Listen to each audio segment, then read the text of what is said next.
Good day and welcome to another edition of One-on-One with Swope Health. I am your host, Eric Wesson. Joining us today is Mr. Lewis Diuguid, former editorial board member of the Kansas City Star, author, all-around good guy, and my personal mentor. Lewis, thanks so much for joining us today. It's great to be here, Eric. Thank you. So how's everything going? I tell people that if life were any better, I'd be dead. Then I wouldn't have any worries. So, Lewis, you grew up in St. Louis. Yes, I did. So tell us about that. St. Louis is, I think, a bigger version of Kansas City. It has the big city problems, same as Kansas City does, but it's just a little worse. There is more infighting among people, African Americans, just because there's the sense that we have to fight over every little thing that mainstream folk give us, and we should be working together because then we would have more opportunities to come our way. Dad owned a chemical company in St. Louis. He also was chair of the science department at first Stowe, then Harris Stowe Teachers College for 38 years. So I literally grew up in a laboratory, working, doing all kinds of things. Dad's idea when something broke was you don't call the man, you are the man. Go fix it. And so that was built into my DNA, and I brought all of that here to Kansas City.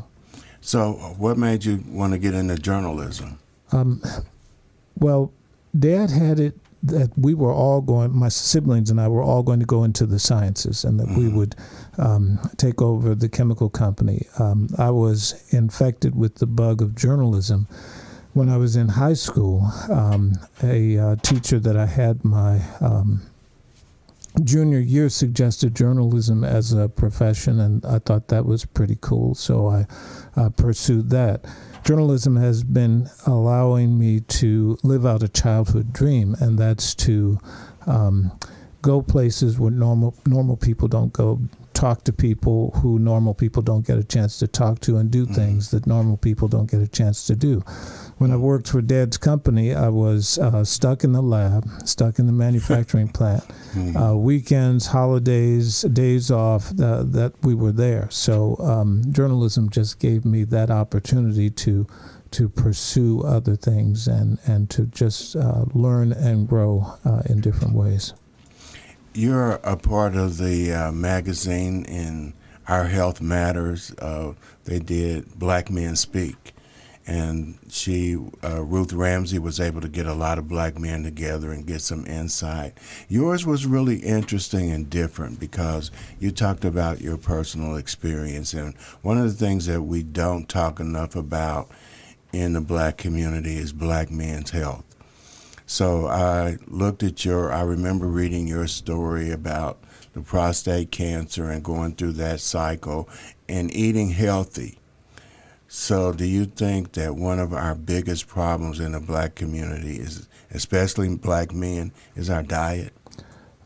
That's part of it, but a bigger part is we don't talk about our health, and we need to. We need to talk about our health with each other. We need to talk about our health more with our physicians. First, have a physician so that all of that is not a mystery. And that we can gain insight from other people who've been in the places where we are. Eating healthy is so critically important because we, as the saying goes, we are what we eat. And if we fill our bodies with just the fast food and junk food, then that's what we're going to be. We won't have the ballast of good nutrition to keep us afloat. And if we're eating greasy foods, if we're eating foods that have been over-processed or overcooked, then that's not really helping us. And so when we go into our stores, though, one of the things I talk about a lot is when you're in the urban core, they call it a food desert.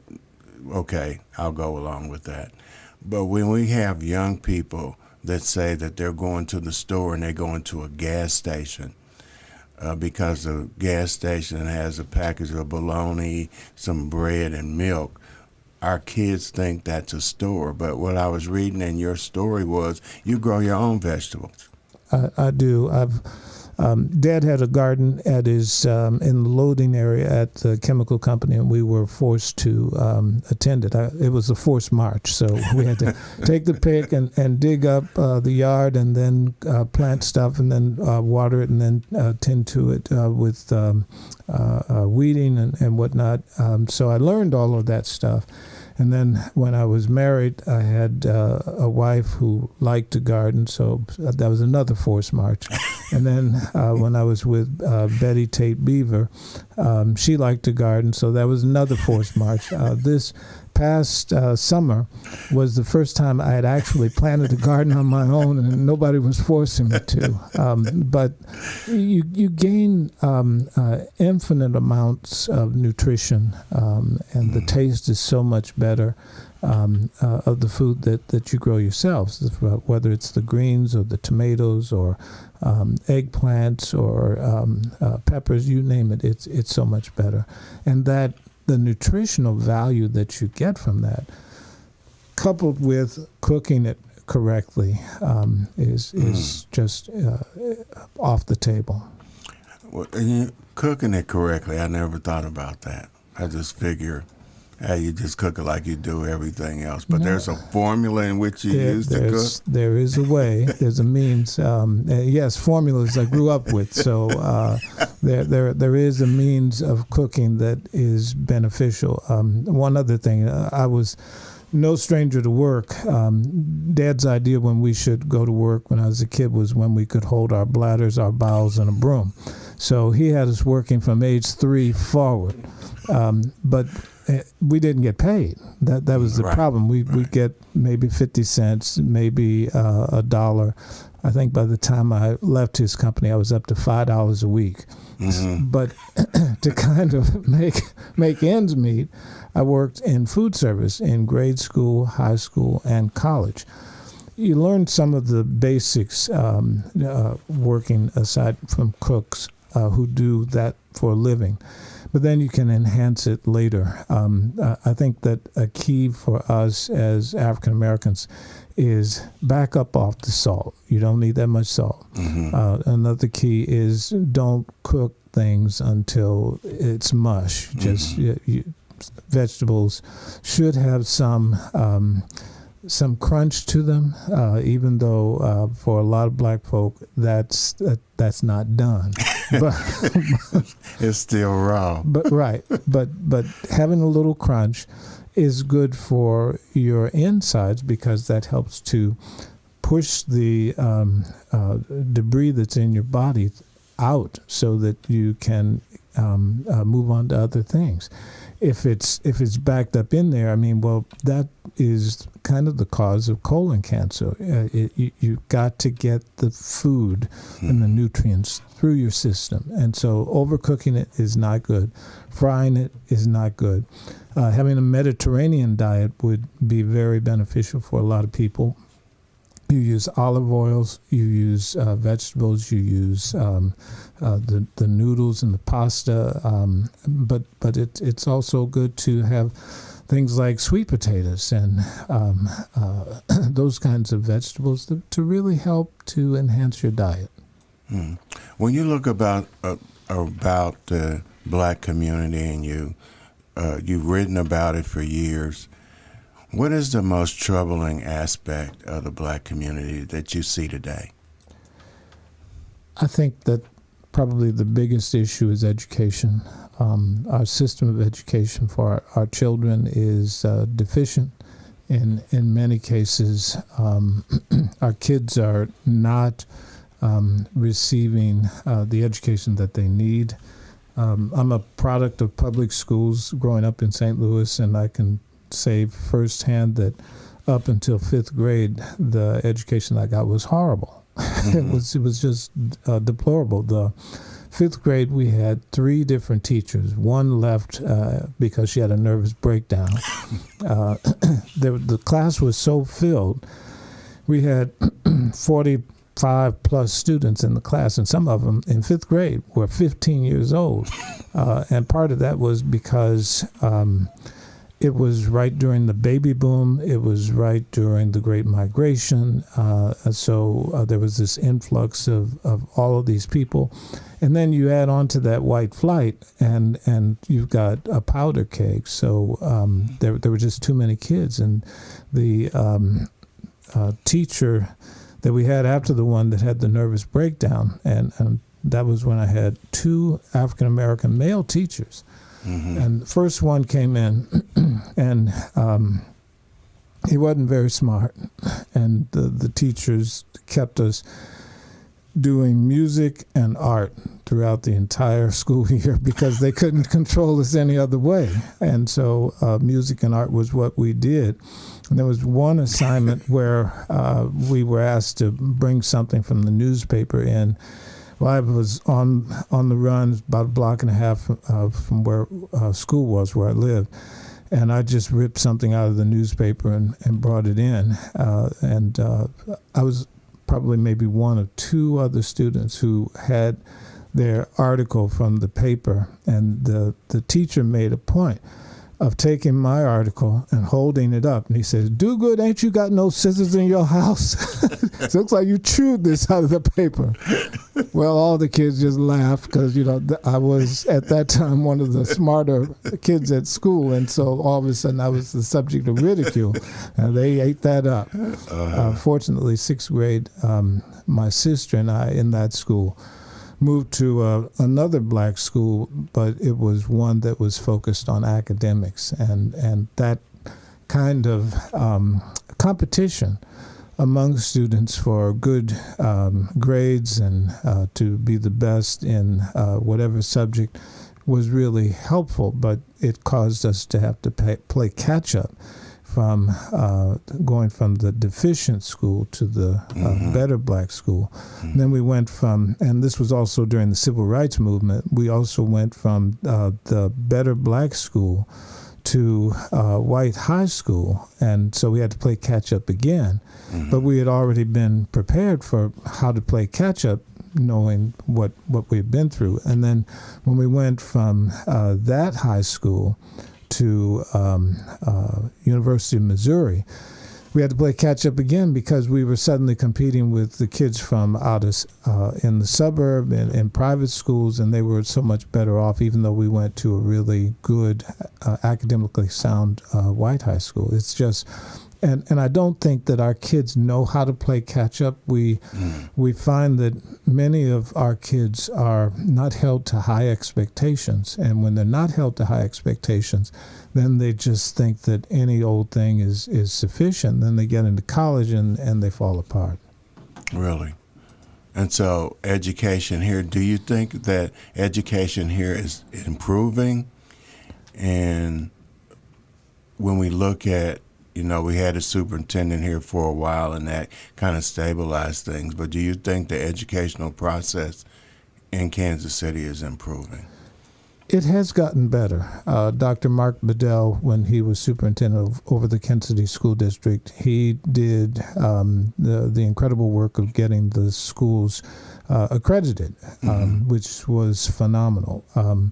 But the whole effort of public education in Kansas City as well as St. Louis is splintered because of the charter schools, and those were put into place to purposely take away students and finances so that our schools are fighting an uphill battle made even more strenuous because of the competition from the charter schools. And they don't have a chance to compete adequately, I don't think, with the public schools and the private schools. And then so many of the charter schools are struggling themselves that adds to more deficient education. I mean, we right now are faced with a couple of charter schools that are on the brink of closing. Mm-hmm. And people seem to think that charter schools are the better alternative. In some cases they may be, but in most cases they aren't. And when you talk about the money, and the money follows the students, and Kansas City Public Schools haven't had a bond increase since I was in school. Exactly. And that's part of the problem, is that people overall have a bad attitude about Kansas City Public Schools, and they won't support it financially with tax increases. You read about schools in the suburbs, and a bond levy or sales tax increase or something, it always passes. Right. Kansas City never passes, and that's part of the unequal system of education, so that our kids are way behind when they finish school and get into either the job market or go on to try to get a college degree. Mm-hmm. You're listening to One-on-One with Swope Health. I'm your host, Eric Wesson. I'm joined today by Lewis Diuguid. So, Lewis, you got another book coming out. Yes, sir. This one is about the trips that Betty Tate Beaver and I took to Cuba, beginning in 2015 and on through 2019. Betty was the executive director of the National Association for Multicultural Education. In 2015, after President Obama and President Raul Castro of Cuba opened up better diplomatic relations in December 2014, then that prompted Betty to start working with some people within NAME, National Association for Multicultural Education, to try to lead educators to Cuba. Betty had led educators to China and Southeast Asia, and she just thought Cuba was a good next step to learn about that country and how it's able to do so much with education with so few resources. So we began that process of taking people there. We led 6 groups, 111 people total.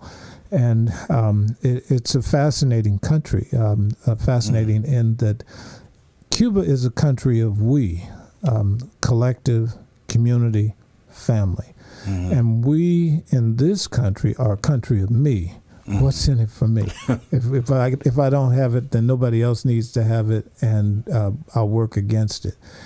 So we learned about that collective idea, but we also learned that the United States for more than 60 years has had an embargo over Cuba. They call it a blockade because it prevents Cuba from being able to do business with other countries, other companies. And they're right.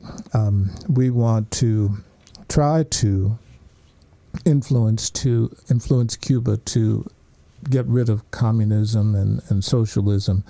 But they're steadfastly holding on to their way of life, their government, because they've been through the process of what being a protectorate, with the United States being the colonizer, and they didn't like it.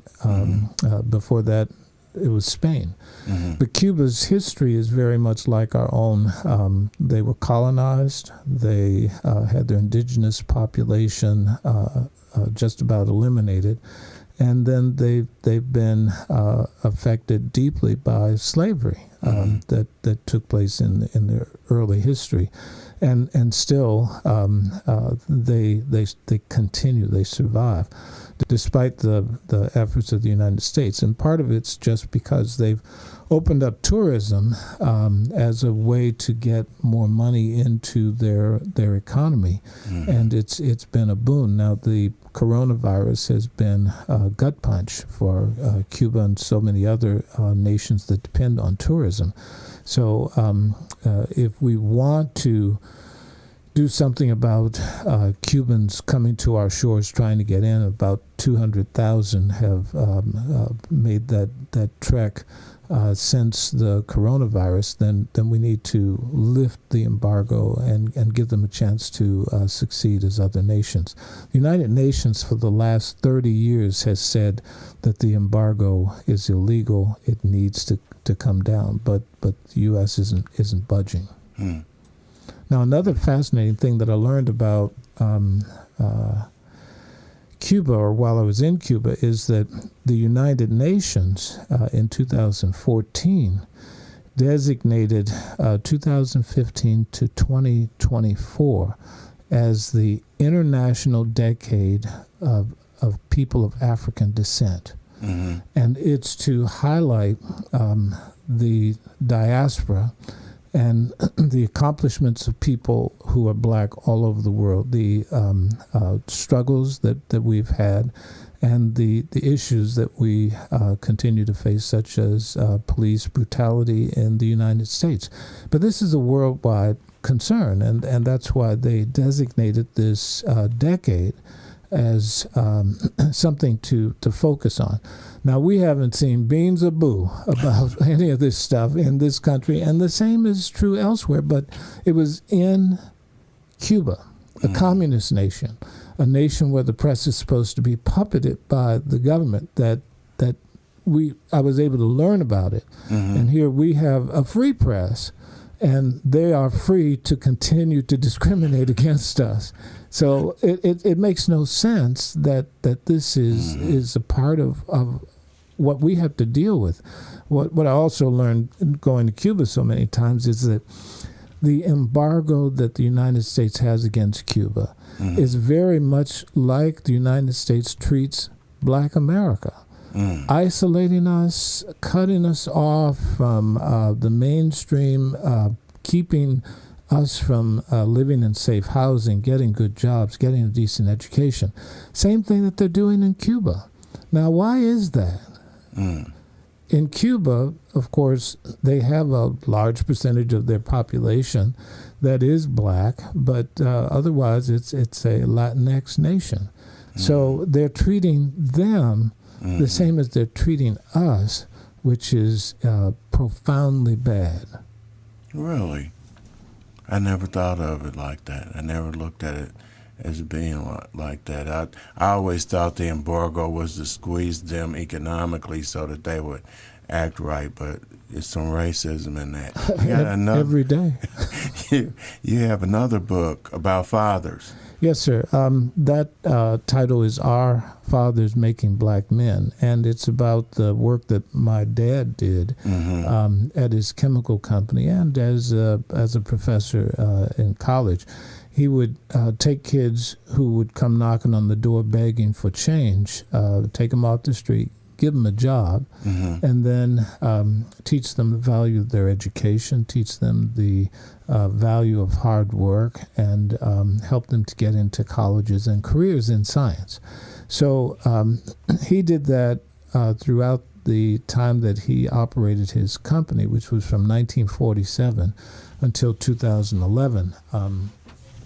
Dad started his own chemical company after graduating with a PhD from Cornell University in 1945 because he was doing postdoctorate work at Cornell. And he was able to come up with some breakthroughs in a lot of things, but the biggest was everything plastic in our world he's responsible for. Because plastic before Dad was this crumbly substance, and he came up with a formula to use aviation fuel as a catalyst to turn plastic into this ubiquitous stuff that is everywhere now. You make bottles out of it, you make chairs, furniture, you name it. We have it as plastic. But he said until his dying day, and that was 10 days shy of being 98, that all he got for his hard work was a pat on the back and a handshake. Because Cornell had the contract with an oil company to do the work, and so they got not only the credit, But they also got the Wow. trillions of dollars that came from that Wow. breakthrough. So he decided that he would open his own chemical company in St. Louis, where his brother worked as a lawyer, and that would be the way that he could own the rights to the products that he developed. And he developed Wow. quite a few. But he also did cancer research because his father, who had worked as a brakeman for the Norfolk and Western Railway for 40 plus years, died of cancer. Mm-hmm. So he wanted to do something about it. And then he had several brothers who also died of cancer as well. Wow. That's interesting about plastic. Yeah, well, and see, so many innovations and new discoveries were by African Americans, and yet we don't know it. We aren't told it. And they are shunted to the side, and what they've done is taken away from them. So they handshake and a pat on the back, no stock, no check. No, sir. He was black, and this was 1940 something. Well, yeah. Wow. But That is- it's just as bad today. I mean, wasn't it Prince who said you need to own your masters, Yeah. or your masters will own you? Yeah, that is exactly correct. So how can people get your book? Well, they can go online and they can put my name and the book titles in, or they can go to the library. Kansas City Public Library has the books in stock, and just put my name in, and it should come up. So the one from Betty in Cuba, that's your fourth book? This will be the fourth one. Wow. I got one more I got to do. You got one more? I got one more. I can hardly wait. But it's good to work for yourself. It definitely is. I'm going to get to that point one day. Lewis, thanks so much for joining us. I appreciate your time. As always, I've got the greatest listening audience in the world. Till next week, remember, tough times don't last, tough people do. Until next time, peace.